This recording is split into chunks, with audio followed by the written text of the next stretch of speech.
শিক্ষা দুর্নীতি মামলায় ধৃত অর্পিতা মুখোপাধ্যায় দুদিনের জন্য প্যারোলে মুক্তি।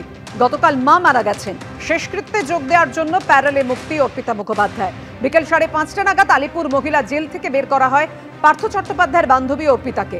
ব্যারাকপুর পুলিশ কমিশনারেটের অফিসাররা অর্পিতা মুখোপাধ্যায়কে বেলঘরিয়ার বাড়িতে নিয়ে যান। গতকাল মা মারা গিয়েছেন, তাই প্যারোলে মুক্তি পেলেন পার্থ চট্টোপাধ্যায়ের বান্ধবী অর্পিতা মুখোপাধ্যায়। আলিপুর মহিলা জেল থেকে বের করা হলো পার্থ চট্টোপাধ্যায়ের বান্ধবী।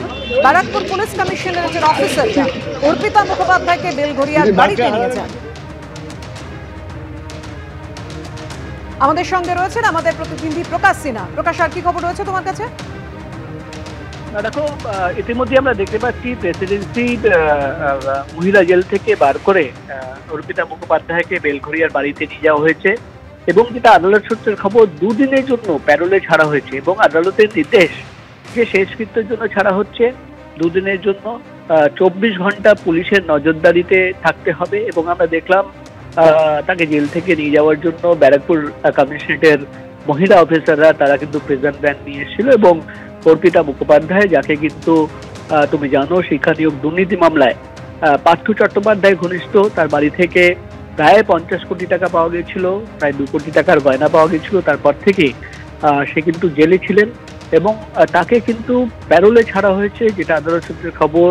অর্পিতা মুখোপাধ্যায়ের আইনজীবী তিনি কিন্তু আবেদন জানিয়েছিলেন যে গতকাল রাত 8টা নাগাদ তার মা মারা গেছেন এবং সেই স্মৃতির জন্য তাকে প্যারোলে ছাড়া হোক, এবং আদালতের নির্দেশের পর আজকে আমরা দেখলাম বিকেল 5:30টার সময় তাকে জেল থেকে প্যারোলে দুদিনের জন্য ছাড়া হয়েছে এবং ইতিমধ্যেই তাকে বেলঘরিয়ার বাড়িতে নিয়ে যাওয়া হয়েছে।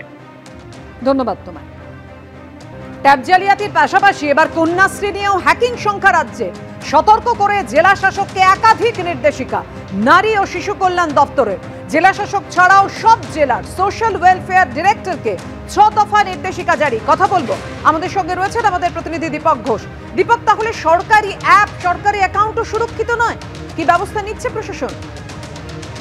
যেহেতু ট্যাবের এই ঘটনাটা ঘটেছে, যেহেতু অনলাইন পেমেন্টের ক্ষেত্রে হ্যাক হচ্ছে, টাকা হয়ে যাচ্ছে, যার নামে অ্যাকাউন্ট তার কাছে টাকা না পৌঁছে ভুয়ো অ্যাকাউন্টে টাকা পৌঁছচ্ছে, অন্য অ্যাকাউন্টে টাকা পৌঁছচ্ছে, সরকারের যে প্রকল্পগুলোতে প্রাপকরা টাকা পেয়ে থাকেন, সেই প্রাপকরা যাতে সঠিকভাবে টাকাটা পান, তাতে যারা এই টাকাগুলো পাচ্ছেন তারা যাতে এই ধরনের প্রতারণার শিকার না হন, তার জন্য রাজ্য সরকারের তরফ থেকে এখনই সতর্কতামূলক ব্যবস্থা নেবার জন্য সংশ্লিষ্ট দপ্তরগুলিকে নির্দেশ দেওয়া হয়েছে। বিশেষ করে বলা হয়েছে যে কন্যাশ্রী প্রকল্পের টাকা যাবে, কন্যাশ্রীর প্রকল্পের টাকা সমস্ত জেলাতেই প্রাপকরা পেয়ে থাকেন, সেই সমস্ত জেলাতে জেলা শাসকের দপ্তর। আমাদের সঙ্গে আমাদের প্রতিনিধির যোগাযোগ বিচ্ছিন্ন হয়ে গেছে এই মুহূর্তে। ধন্যবাদ তোমায় দীপক।